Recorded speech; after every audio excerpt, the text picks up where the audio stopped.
Здравствуйте! В эфире «Настоящее время». С вами Наташа Мозговая. Главное в программе. Американская ракета с советским двигателем взорвалась через 6 секунд после запуска. Как это отразится на американо-российском сотрудничестве в космосе? СМИ сообщают, Роснефть предлагает брать 100% предоплату у европейских потребителей газа. Кто не работает, тот не ест. В Беларуси объявлена война тунеядству. Начнем, как обычно, с Праги. Сергей? Спасибо, Наташа. События дня в настоящем времени из Праги. Я Сергей Дорофеев. Здравствуйте. Новые ответные санкции против Запада предложила ввести нефтяная компания «Роснефть». Об этом написала газета «Коммерсант». Впрочем, пресс-секретарь президента Дмитрий Песков эту информацию опроверг, хотя помощник Путина Андрей Белоусов, как сообщает издание, признался, что идеи Роснефти изучаются, но вот их радикализм превышает остроту ситуации. О том, что именно может предлагать Роснефть, мы расскажем позже, а пока о первичных санкциях Соединенных Штатов и ЕС. По словам экс-министра финансов России Алексея Кудрина, их влияние на экономику страны составит от 1 до 1,5% ВВП. И вот фрагмент интервью Кудрина Российскому Первому каналу и программе «Познер». Даже в середине года, в июле, мы не знали, что уже к осени будут введены санкции на все 5 известных банков и на все ключевые госкорпорации и нефтяные компании по запрету заимствования средств на мировых рынках. Это очень сильный удар. Это означает, что в ближайший год не только не смогут заимствовать наши компании, нашим всем компаниям и банкам, всем, надо вернуть ранее взятые кредиты на сумму 120 миллиардов долларов в течение года. А, соответственно, такую сумму примерно возвращать ежегодно несколько лет. И сейчас о том, что именно предлагает Роснефть, если верить газете «Коммерсант». Например, это ограничение сотрудничества в использовании российских модулей МКС, это запрет на захоронение ядерных отходов из Евросоюза и США, это, возможно, арест имущества этих стран на территории России и также среди предложений Роснефти введение 100% предоплаты поставок газа в ЕС. Помочь разобраться в намерениях компании, если таковые имеют место, мы попросили экономического обозревателя «Радио Свобода» из Москвы Ивана Трефилова. Иван, здравствуйте. Здравствуйте. Что из предложений Роснефти, которые отчасти подтвердили в Кремле, на деле может быть реализовано, а что является просто угрозами, частью информационной кампании? На самом деле список, якобы предложенный Роснефтью, настолько экзотичен, что трудно сейчас судить, какие из этих мер действительно могут быть введены. Но, на мой взгляд, очень сложно представить, чтобы была введена предоплата за газ, потому что это противоречит действующим контрактам. Там же было предложение, например, заморозить строительство Южного потока, газопровода «Южный поток». Это тоже очень странное предложение, потому что Россия за него борется. Все остальное при наличии политической воли так или иначе может быть принято и одобрено Россией. Иван, но некоторые предложения выглядят выпадом не столько против Запада, сколько против «Газпрома», с которым на рынке газа и спорит Роснефть. То есть санкции ЕС и США могут быть для Роснефти просто прикрытием, чтобы решать свои вопросы, так? Да, есть такая версия, потому что у «Газпрома» и Роснефти достаточно много разногласий. У нас в России существует экспортная монополия «Газпрома». И поэтому Роснефть, которая также добывает газ, она не может поставлять газ, например, на азиатско-тихоокеанский рынок.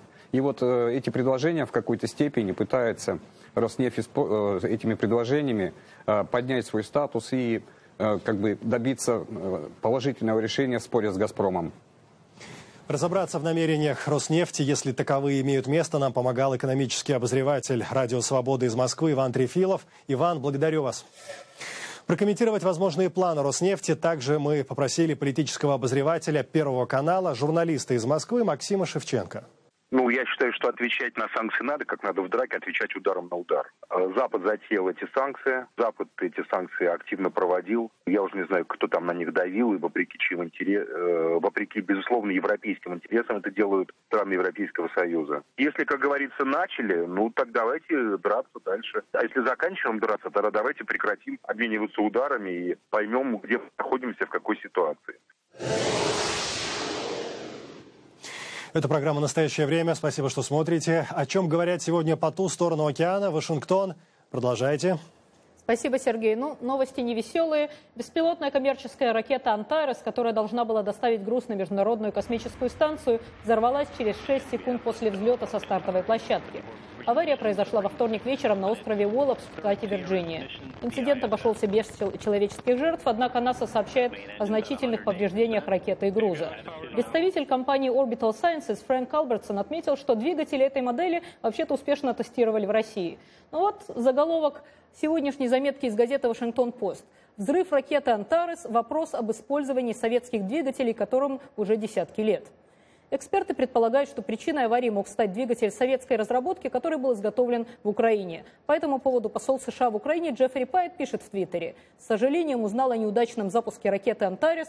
Я знаю, что после расследования мы будем двигаться вперед. У космического сотрудничества США и Украины есть будущее». С нами на связи наш корреспондент Александр Григорьев. Александр, американская администрация отменила в 2011 году программу шаттлов, заменила их на вот эти коммерческие ракеты. Какие последствия вот эта конкретная авария может иметь для космической политики США? Для пилотируемых полетов никаких последствий, потому что их будут осуществлять две другие компании, одна из которых SpaceX. Она конкурент компании, ракета которой вчера потерпела крушение. Реально речь идет о катастрофе с грузовиком, который относительно недорогой, который использовал действительно старые советские еще двигатели, которые в начале 90-х годов были проданы в Соединенные Штаты, с тех пор на разных складах лежали, их решили задействовать, потому что это дешево. НАСА экономит деньги. Призывы активизировать усилия по разработке собственных ракетных двигателей, необходимых для космических полетов, в том числе и в дальний космос, звучат очень давно, и в этом направлении НАСА успешно действует. Вот SpaceX, который я только что назвал, он уже в начале ноября должен доставить на МКС очередную партию груза, и этот полет будет совершен на именно двигателях нового поколения американского производства. Речь идет еще о следующем. НАСА сделала ставку на экономию бюджетных денег, то есть она отказывается от собственного производства ракетной техники, передает эти функции частным подрядчикам. И катастрофа на острове Уоллапс вчерашняя, естественно, вызывает вопросы, насколько эффективна и надежна эта стратегия, потому что всегда возникает вопрос, насколько коммерческие структуры заинтересованы в обеспечении максимального качества. Но космос – дело рискованное, ракеты – дело всегда рискованное. Катастрофы были, есть и, к сожалению, будут. На этот раз, к счастью, обошлось без больших проблем. Спасибо. Это был наш корреспондент Александр Григорьев. До промежуточных выборов в Конгресс США остается меньше недели. Переизбранию подлежат все 435 членов Палаты представителей и треть Сената. В самом начале первого президентского срока Барака Обамы демократы контролировали обе палаты Конгресса. На промежуточных выборах 2010-го они потеряли контроль над Палатой представителей. Ну и основным вопросом предстоящих выборов является, удастся ли республиканцам добиться большинства также в Сенате.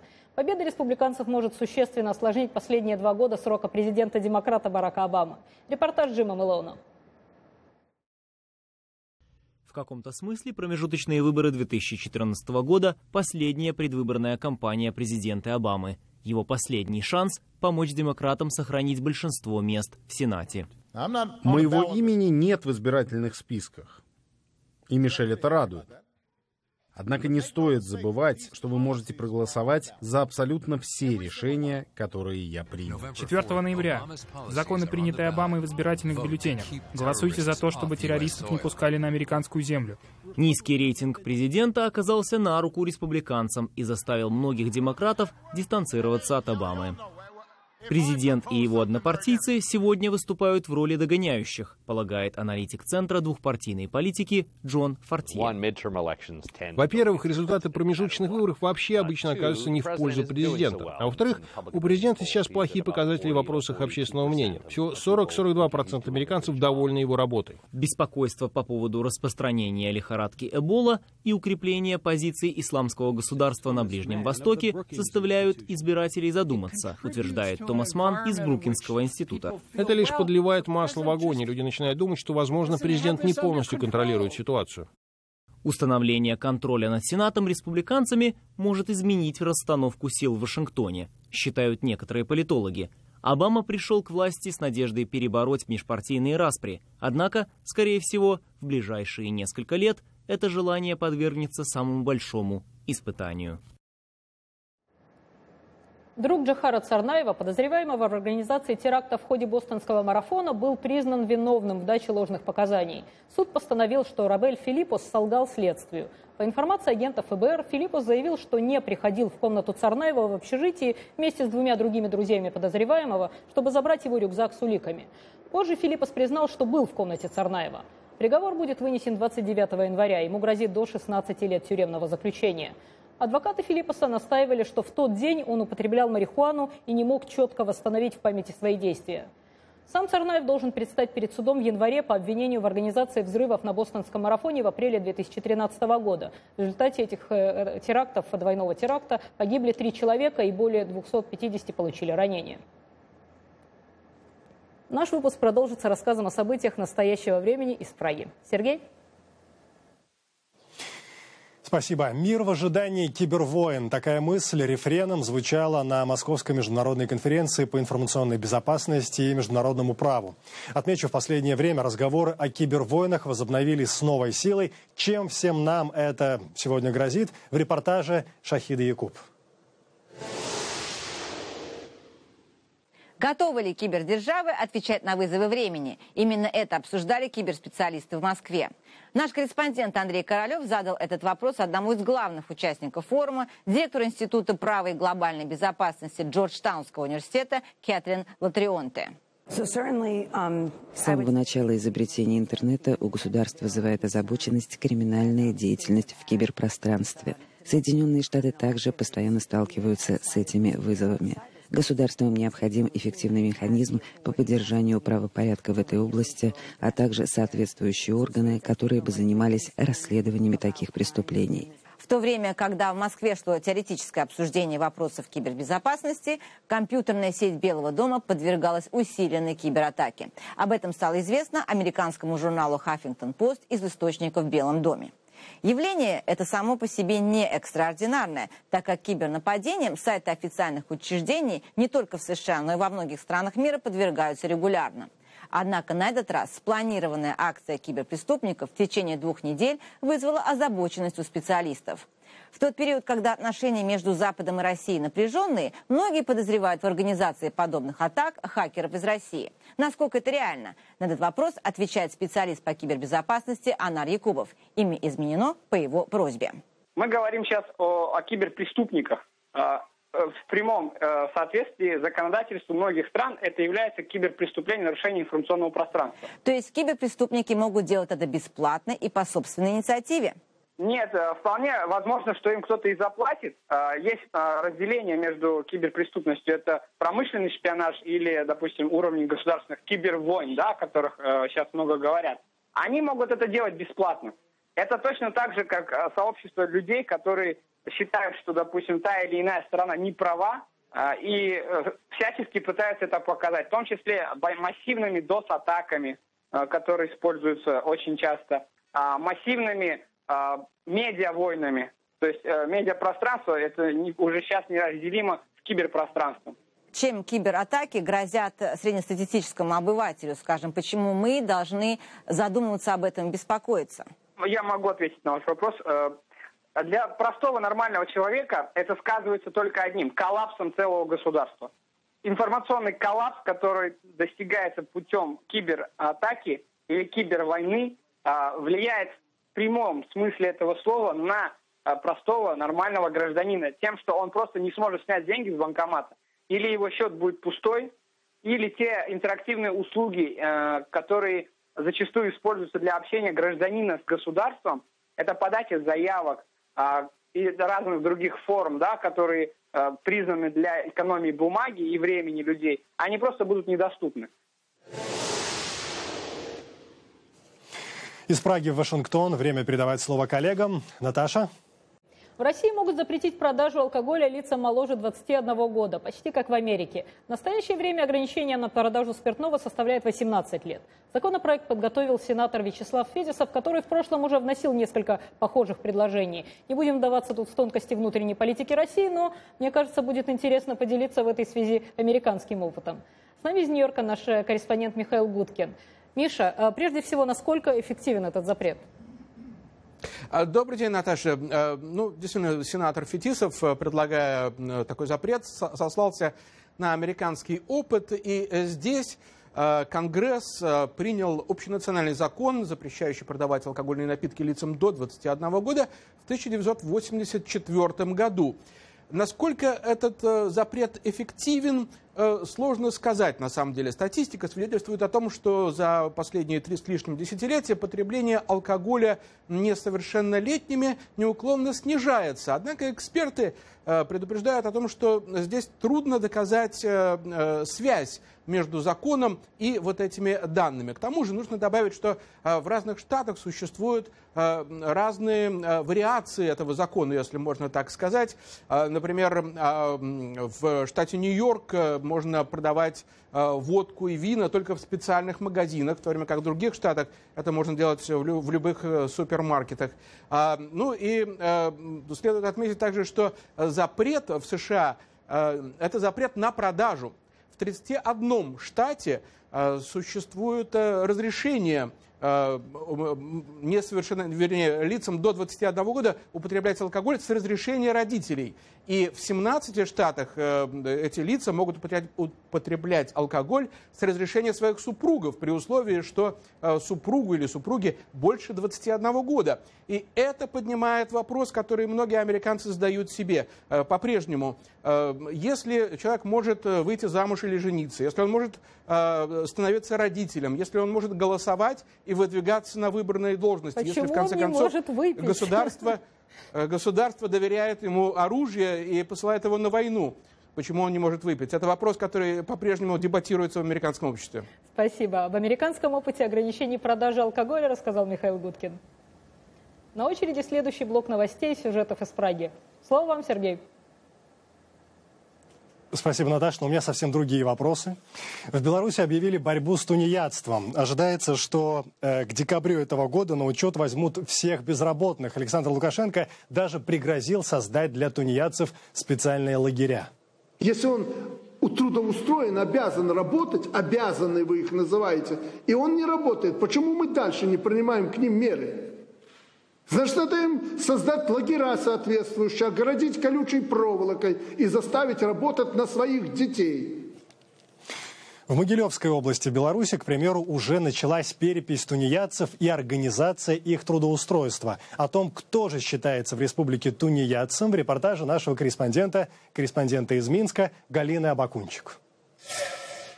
Евгений Грицкевич – 25-летний белорусский безработный. Найти работу он не может уже 2 года. Основная причина – инвалидность. Связано было с онкологией, перешел в большой курс лечения и вот 2 года лечился. И 2 года не могу найти работу. Как вы выживаете? Выживаем с помощью родителей. Родители помогают, да? Если бы не было родителей, я не знаю. Конечно, боимся, что будет привлекать к ответственности. Как инвалидов, я не знаю, 2-й группы, будут они привлекать к ответственности или нет. Но я за это против, чтобы таких вот людей, которые переболели, и привлекали к ответственности. В категорию тунеядцев могут попасть также разного рода свободные представители творческой среды, общественные и политические активисты. Один из них – бывший депутат Верховного Совета, бывший политзаключенный, а в настоящее время безработный Сергей Скребец. На госслужбу меня не берут, потому что есть негласный указ не брать на госслужбу ни на какую так называемых врагов народа, оппозиционеров и тех, кто относится критически к существующему режиму.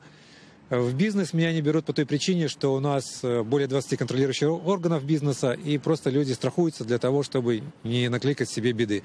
Даже я охранником хотел устроиться, в несколько фирм обращался, Евроопт, еще в одну, даже охранникам меня побоялись взять. Министерство внутренних дел Беларуси уже разрабатывает поправки в административный кодекс, предусматривающие штрафы, аресты и принудительное привлечение к труду людей, которые в течение полугода не трудоустроены официально. Лидер независимого профсоюза радиоэлектронной промышленности Геннадий Федынич считает, что власть сама плодит безработицу. Если сегодня глава государства не может обеспечить нормальным заработком хотя бы 800 тысяч долларов работников для того, чтобы они не уезжали, а приезжали, то, естественно, они едут в Россию, привозят по 2,5 тысячи, доработают по 12 часов. По заявлению главы государства, 400 тысяч трудоспособных граждан не задействованы в экономике Беларуси, что и вынудило власти начать наступление на так называемых тунеядцев.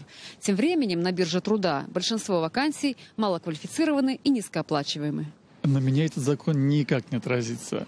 Я за себя постою. А вот на людях, которые являются безработными, этот закон может отразиться. Их заставят работать за совсем небольшие деньги. По распоряжению Александра Лукашенко поправки в административный кодекс, направленные против тунеядства, должны быть разработаны до конца декабря и вступить в силу с 1 января 2015 года, года президентских выборов в Беларуси. Галина Бакунчик, Радио Свобода, Минск. Сотни человек собираются в эти дни на Лубянской площади в Москве, чтобы вспомнить имена жертв политических репрессий. У Соловецкого камня возлагают цветы и поочередно зачитывают имена всех, кто не вернулся из лубянских застенков. На акции возвращения имен побывал и наш корреспондент Андрей Королев. Лубянская площадь в Москве – место знаковое не только для тех, кто в эти дни вспоминает имена жертв политических репрессий. В новейшей истории России Лубянка – такой же символ реакции властного произвола, как этот гранитный монумент, установленный напротив здания бывшего НКВД, а позже и КГБ.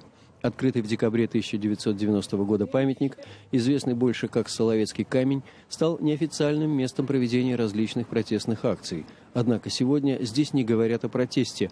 Акция с вполне мирным названием «Возвращение имен» не затрагивает нынешних политзаключенных. Полынкин Иосиф Соломонович, 29 лет, аспирант энергетического института Академии наук СССР. У Соловецкого камня не оставляет ощущения, что с каждым годом имен становится все больше, а людей, желающих отдать дань памяти жертвам политического террора, с каждым разом меньше.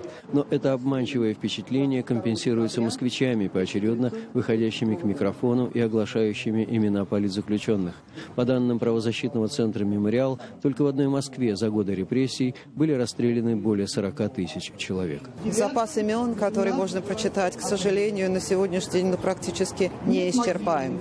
Власть проявляет некоторую терпимость. Она позволяет этому мероприятию происходить, хотя в целом, конечно, атмосфера в этом смысле становится менее доброжелательной. Этот день отмечается во всех регионах России в сталинские и брежневские времена, ставших пристанищем для политзаключенных, но ни в одном власти не принимают такие акции всерьез. Тема не то чтобы замалчивается, скорее возвращается за решетки, правда, теперь уже музейных хранилищ. Сейчас, например, как мы знаем, делается новый, довольно большой в Москве, наконец, музей ГУЛАГа. Я думаю, в какой-то момент появится мемориал. Но появится тогда, когда уже будет очень четкая такая уже и временная черта. На акциях возвращения имен мало говорят о политзаключенных нынешней России. Участники уверены, что время новых политических репрессий еще не пришло.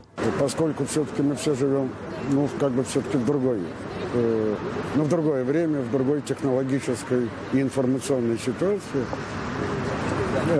то если что-то подобное будет, не дай бог, но оно все-таки вряд ли примет буквально те же формы. Оптимизм поэта Льва Рубинштейна отчасти объясним. Российская власть не признает нынешних политзеков узниками совести, фабрикуя дела против них по уголовным статьям.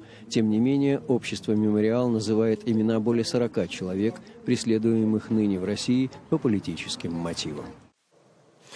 И вот в завершении темы поразительные данные социологического исследования Фонда «Общественное мнение». Почти половина россиян, 48%, допускают повторение при их жизни сталинских репрессий. При этом 14% из них считают такую возможность высокой.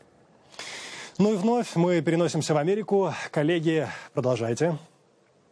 Да, Сергей, мы, в свою очередь, поднимаем тяжелую для Америки тему. США – одно из 58 государств, где применяется смертная казнь. В Вашингтоне собрались представители американских общественных организаций, которые выступают за ее запрет. А собрали их европейцы, посол Нидерландов и глава миссии Европейского Союза в США. Репортаж Александра Панова и Дмитрия Шахова. Месяц назад Генри Ли Макколум вышел на свободу, проведя почти 30 лет в камере смертников тюрьмы в Северной Каролине. Результат недавно проведенного анализа ДНК показал, что ни он, ни его сводный брат не виновны в изнасиловании и убийстве. Свыше 170 человек, дожидавшихся казни много лет, получили свободу и сейчас хотят компенсации за бесцельно прожитые годы. Рэнди Стэдл после 18 лет, проведенных в камере смертника, не узнает окружающий мир. Даже бензозаправки изменились, и я не знал, как на них заправляться. Мобильные телефоны, лэптопы, я ничего этого не видел. Приходится всему учиться заново. Организация свидетелей невиновности помогает бывшим смертникам вернуться к нормальной жизни. Но это сделать исключительно непросто. Сабрин Батлер — единственная женщина, вышедшая на свободу после ошибочного вынесения смертного приговора. Признается, что понимание она находит прежде всего у своих коллег по несчастью. Потому что мы все прошли через одно и то же. Система, которая отнимает жизни, должна сначала обеспечить правый суд, говорят американские правозащитники. Смертная казнь, отмена которой является обязательным условием вступления в Европейский Союз, до сих пор разрешена в 32 американских штатах. Это тот редкий случай, когда европейцы призывают американцев переписать свои законы. И не просто призывают. За последние 5 лет ЕС выделил почти $5 миллионов 7 американским общественным организациям, занимающимся кампанией за запрет смертной казни. В России их немедленно назвали бы иностранными агентами. По сравнению с тем, что было 20 лет назад, сейчас выносится гораздо меньше смертных приговоров. И тем не менее мы знаем, что свыше 150 человек были казнены по ошибке. В нашей организации против смертной казни выступают сотни бывших прокуроров штатов, губернаторов, сотрудников Минюста, офицеров исправительных учреждений. Активистом стал и бывший директор ФБР Уильям Сэшенс. Европейский Союз дважды обращался с апелляциями в Верховный суд США. В случаях, когда речь шла о смертных приговорах для человека с психическими расстройствами и несовершеннолетнего подростка, и суд учел позицию ЕС. Европейцы ограничили экспорт химикатов, применяемых при казнях. Есть несколько причин, почему мы организуем такие открытые дебаты в США. Во-первых, мы должны защищать собственных граждан. Некоторым из них здесь грозят смертные приговоры. Но это еще и вопрос принципов. Мы не верим в то, что смертная казнь – это правильный ответ преступнику. Мы думаем, это негуманно и жестоко, и поддерживаем тех, кто думает так же. Как утверждают правозащитники, общественное мнение в США неуклонно склоняется в пользу отмены смертной казни. Но отдельные штаты проявляют упорство в этом вопросе. При этом налогоплательщики не догадываются, что один смертный приговор обходится казне в среднем в $10 миллионов. В оклахомской тюрьме МакАлистер потратили свыше 100 тысяч на замену оборудования, после того, как в апреле сотрудник, производивший казнь, неправильно ввел в паховую вену трубку с ядом, что привело к дополнительным мучениям заключенного. Александр Панов, Дмитрий Шахов, Вашингтон. Сепаратисты? Ополченцы. Агитация и пропаганда. Человек. Государство. Эмбарго на поставку. Покупайте свое и порядок. Как разобраться? Все события дня в новом телевизионном проекте «Настоящее время». Настоящие новости, как всегда, в настоящем времени. Программу подготовили «Голос Америки» в Вашингтоне и «Радио Свобода» в Праге. Следите за основными событиями дня, читайте материалы на сайте нашей программы currenttime.tv. Сергей? Мы благодарим коллег в Вашингтоне и всех наших зрителей. Смотрите нас в социальных сетях и в эфире своих национальных телеканалов. Но настоящее время вновь наступит уже завтра вечером. Я Сергей Дорофеев. Всего доброго и до свидания.